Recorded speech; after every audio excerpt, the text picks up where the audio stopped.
Everything is Fucked, a book about hope, by Mark Manson. Introduction.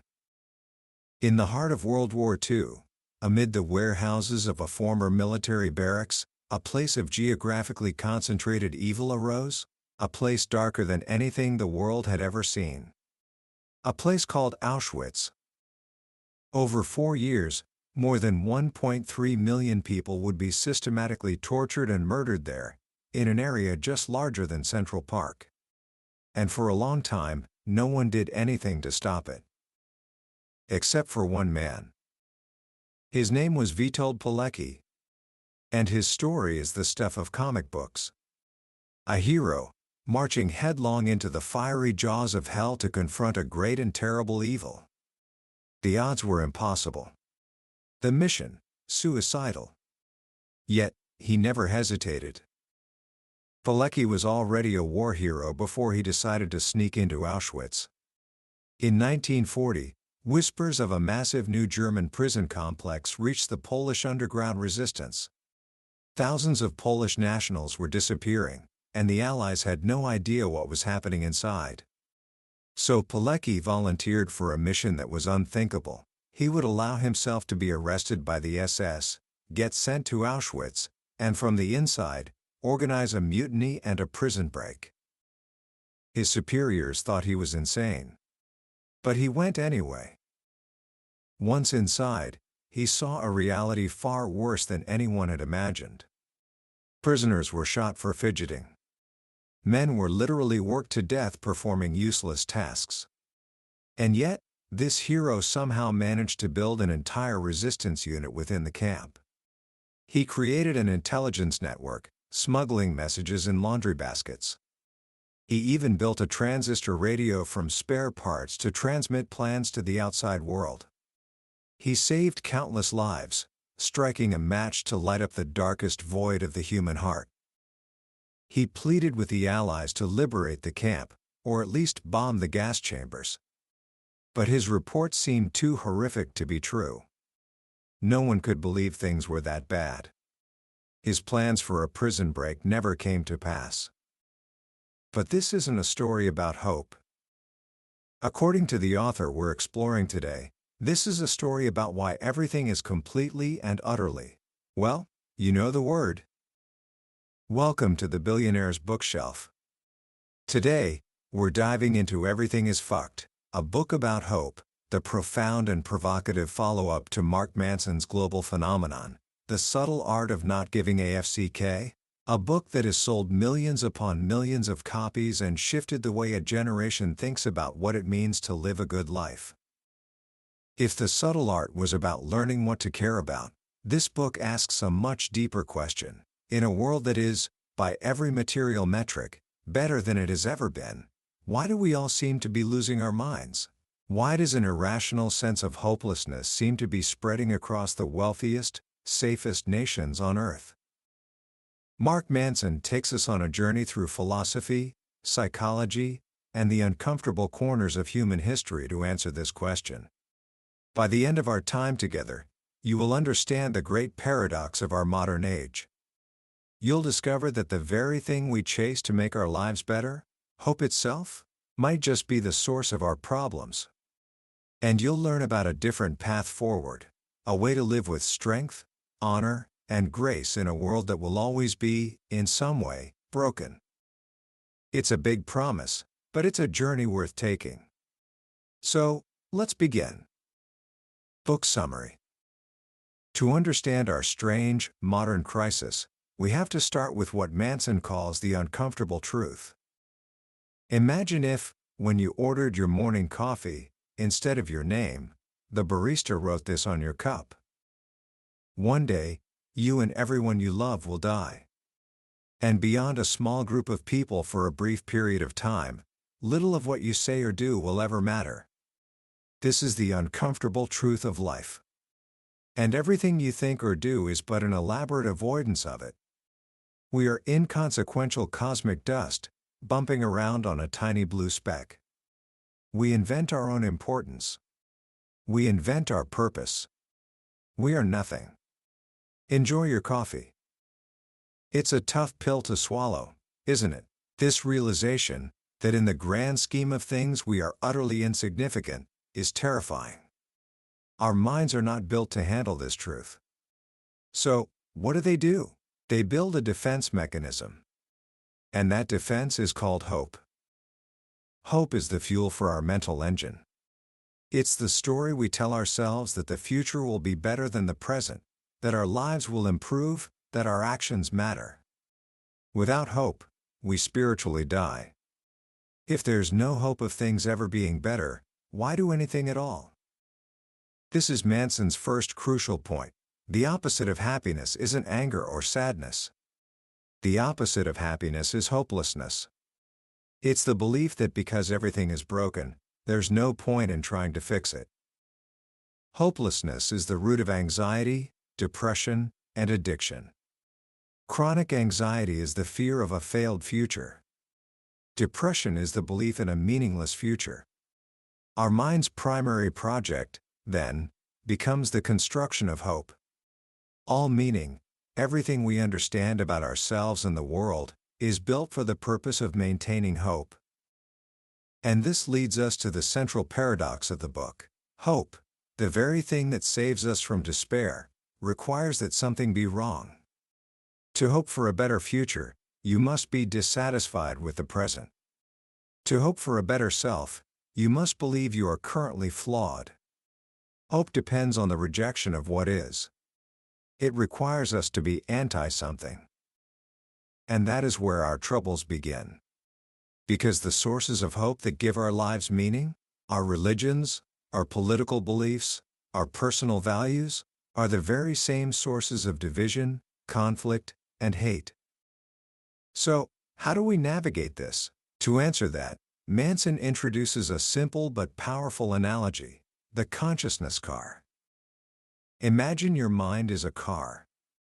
Driving along the road of life, you encounter intersections and off-ramps.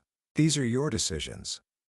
Now, inside this car are two passengers, the thinking brain and the feeling brain. The thinking brain is your conscious, rational mind. It can do math, weigh pros and cons, and speak in logical sentences.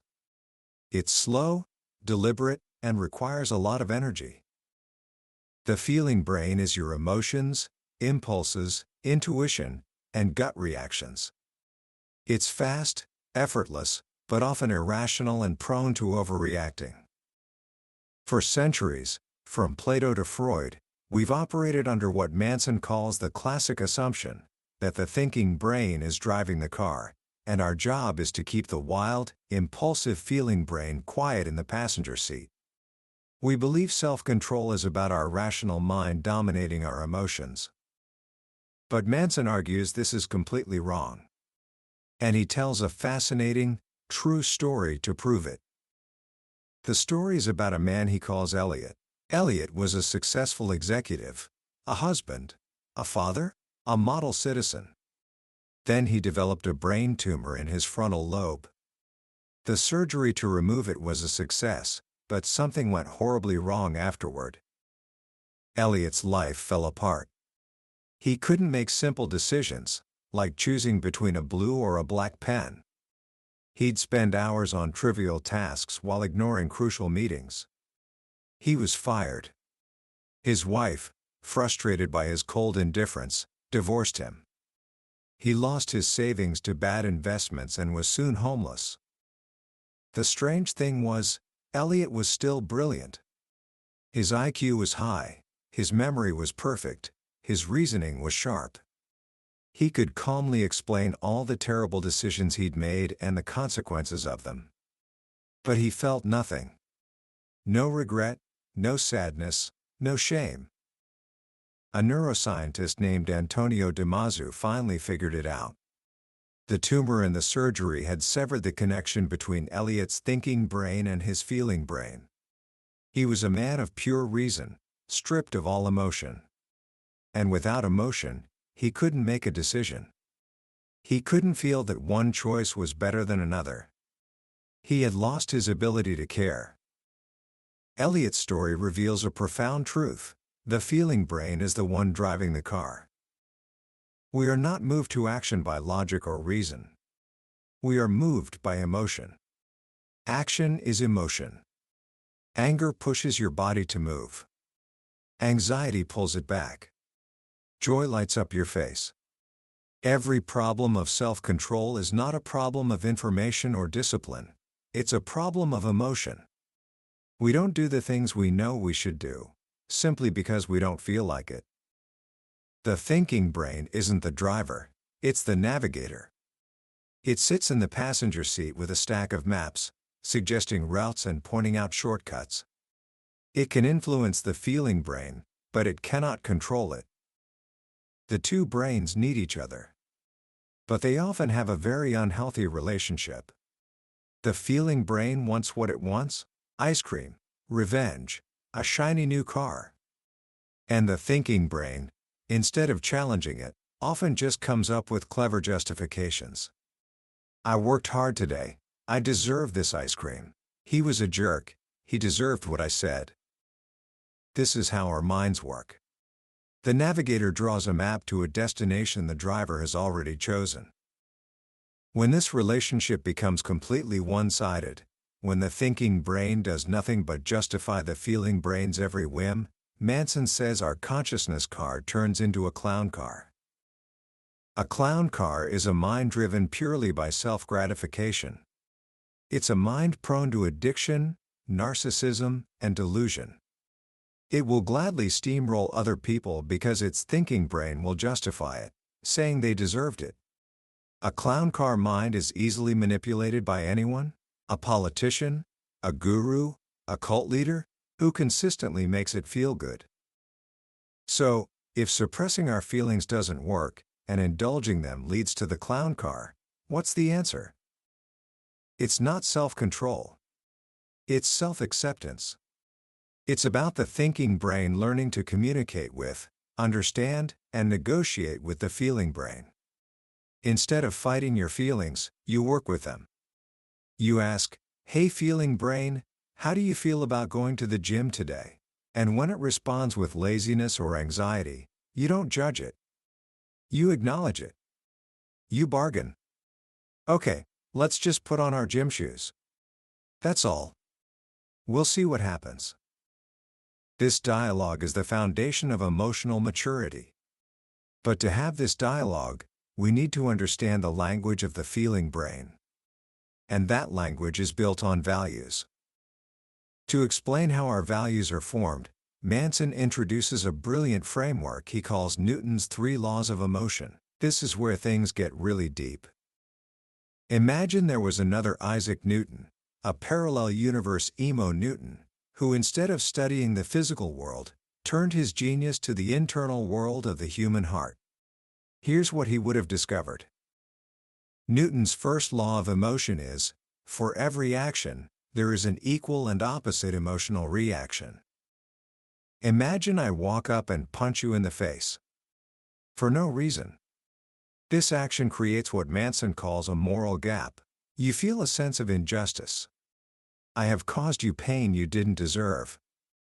Your natural emotional reaction is a desire to equalize, to close that gap. You might want to punch me back, yell at me, or have me punished. This desire for equalization takes the form of a sense of deserving. You feel I deserve to be punished, and you deserve to be made whole again. This is where our values are born. Pain creates moral gaps, and our values are the judgments we make about how to close those gaps. Experiences that cause us pain are deemed bad, inferior. Experiences that relieve pain are deemed good, superior. Our thinking brain thinks horizontally, connecting facts. Our feeling brain thinks vertically, creating a hierarchy of what is better or worse. This works for positive actions too. If I buy you a house, a positive moral gap opens. You feel a debt of gratitude, a desire to repay me.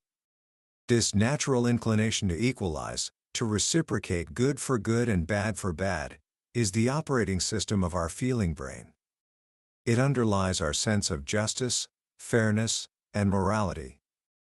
But what happens when a moral gap is never closed? This leads to Newton's second law of emotion. Our self-worth equals the sum of our emotions over time. Imagine I punch you, but I exist in a magical force field where you can never retaliate. The moral gap remains open. If this happens repeatedly, if you are consistently harmed and powerless to equalize, your feeling brain will eventually come to a startling conclusion: you must deserve to be hit. When moral gaps persist, they normalize. We internalize them. This surrender to an unclosed moral gap is the origin of shame and low self-worth. It's our mind's way of creating hope when equalization seems impossible. It concludes, there must be something wrong with me. The reverse is also true. If you're constantly rewarded for things you didn't earn, participation trophies, unearned praise, you can develop an inflated sense of self-worth.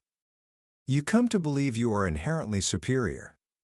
This is the origin of entitlement and narcissism. Whether you feel you're the best or the worst, the underlying dynamic is the same. You see yourself as special, as separate from everyone else. This sense of specialness, this narcissism, is our mind's last line of defense against the uncomfortable truth of our own insignificance. But it comes at a cost. It isolates us and perpetuates our suffering. Our values aren't just feelings, they are stories. This brings us to the third law. Newton's third law of emotion: your identity will stay your identity until a new experience acts against it. When our feeling brain feels something, pain, injustice, joy, our thinking brain constructs a narrative to explain it. He cheated on me because all men are trash. I lost my job because my boss is an asshole. I'm a great boat captain. These narratives, these stories we tell ourselves about what's important, what we deserve, and who we are, form our identity. And we protect our identity as fiercely as we protect our physical body. An insult to our values feels like a physical attack. The longer we hold a value, the deeper it is embedded in our identity, and the harder it is to change. This is why our childhood experiences are so powerful. They form our core values. If a father walks out, a child's feeling brain might conclude, I am unlovable. This story becomes a core part of their identity, and they will carry it with them, unconsciously sabotaging future relationships to prove that story true. The only way to change our values, to change our identity, is to have an experience that contradicts our narrative. And this is always painful. To become a new person, you must grieve the loss of the old one. This brings us to one of the most practical and powerful ideas in the book: the journey of maturity. Manson argues that we all go through 3 stages of psychological development, not based on age, but on the nature of our values. The first stage is childhood. A child's world is transactional and driven by immediate pleasure and pain. Ice cream is good. A hot stove is bad. Their motivation is pure self-gratification. They see relationships as power struggles to get what they want. The second stage is adolescence. An adolescent learns that the world has rules. Their values become transactional in a more sophisticated way. If I do my homework, I'll get good grades and my parents will be happy. If I'm nice to people, they'll like me. Everything is a means to an end, usually for some future pleasure or to avoid future pain. Their life is an endless series of bargains. Most of the modern world, Manson argues, operates at this adolescent level. The third stage is adulthood. An adult realizes that the most important things in life, love, trust, respect, cannot be bargained for. They are non-transactional. Adulthood is developing the ability to act on principle, to do what is right simply because it is right, not because of a promised reward or fear of punishment. An adult is honest not because it gets them something, but because honesty itself is the end. Their values are unconditional. So how do we make the leap from the bargaining of adolescence to the principled virtue of adulthood? This is where Manson brings in the 18th century philosopher Immanuel Kant, a man so routine in his habits that his neighbors set their clocks by his afternoon walk. Can't, Manson argues, provided the one rule we need to live a mature, virtuous life, a life beyond hope. Kant observed that the one thing in the universe that is truly unique and precious is consciousness itself, our ability to reason, to choose, and to create meaning. Therefore, the highest moral duty is to preserve and respect consciousness, both in ourselves and in others. He summed this up in what he called the formula of humanity. Act that you use humanity, whether in your own person or in the person of any other, always at the same time as an end, never merely as a means. Think about it. Lying is wrong because you are using another person's consciousness as a means to your own end. Cheating is wrong because you are using the trust of others as a means. Violence is wrong because you are using another person's body as a means. The problem with hope is that it is fundamentally transactional. It's a bargain. I'll be good now so I can get to heaven later. It treats our present self as a means to a future end. To transcend hope, we must act unconditionally. We must be honest for honesty's sake. We must love without expecting anything in return. We must respect others not for what they can do for us, but because they are conscious beings, ends in themselves. This is the essence of adulthood. Don't hope for a better life.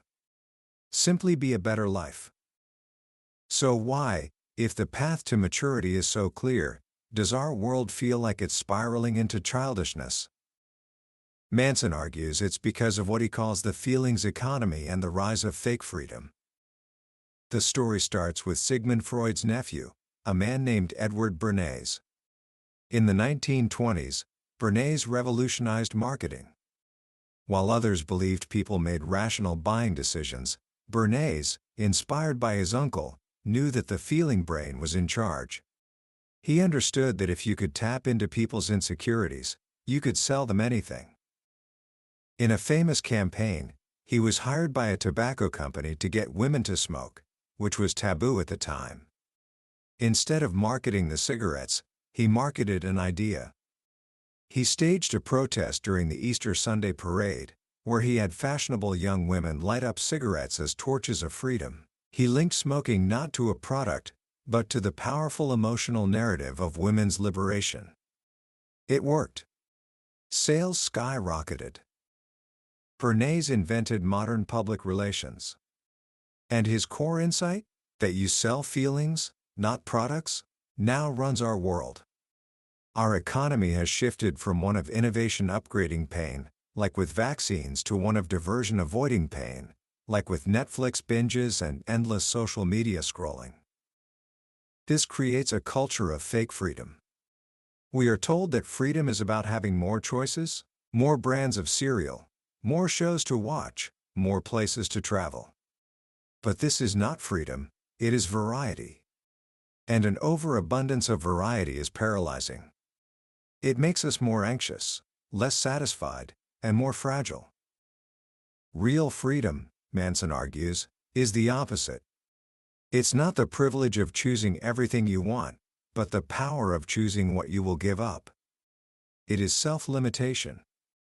Committing to one person, one career, one community gives your life a depth and meaning that endless variety can never offer. The constant flood of diversions and fake freedom keeps us stuck in adolescence, always chasing the next pleasure, always bargaining, never committing. It makes us weaker, more entitled, and less able to tolerate discomfort. And this leads to a dangerous social phenomenon Manson calls the blue dot effect.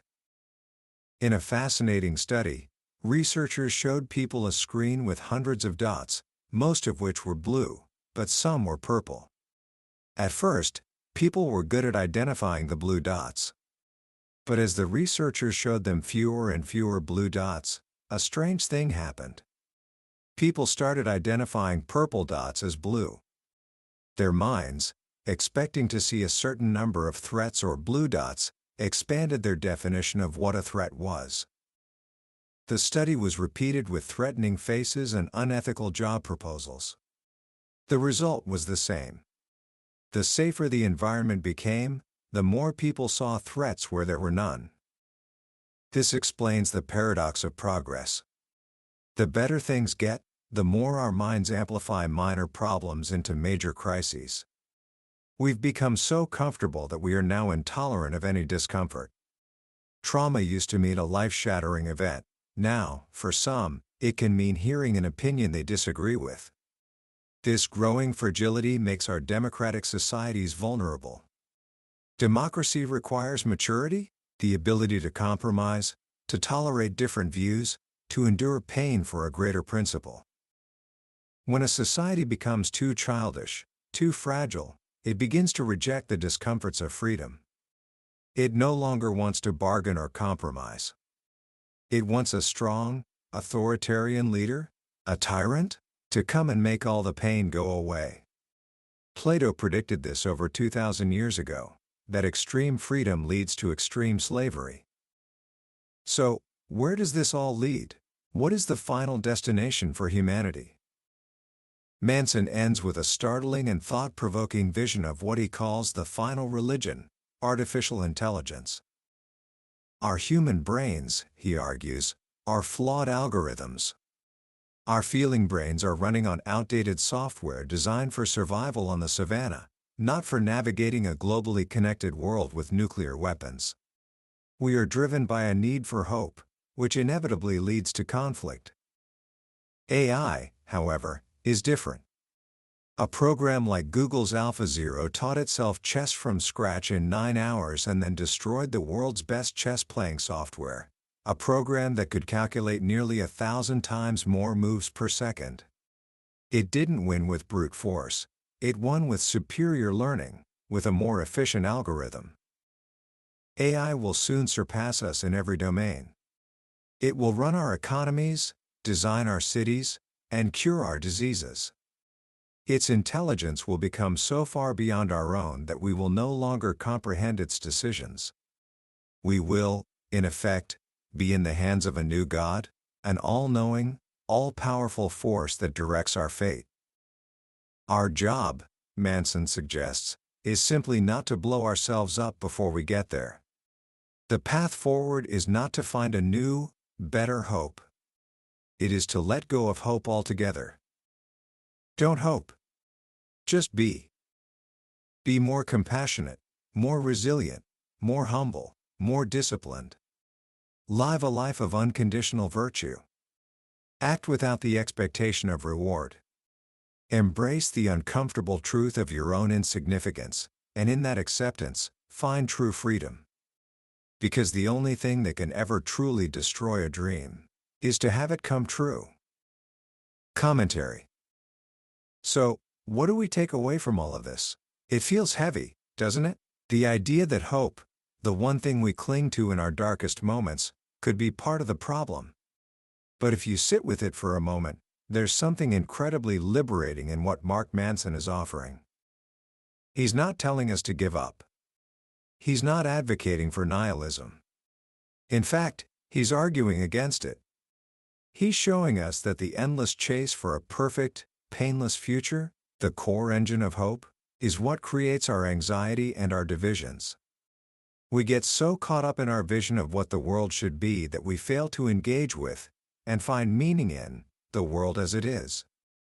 The most powerful lesson for me is the distinction between a life driven by transactions and a life driven by principles. How many of our actions, if we're truly honest, are based on that adolescent logic?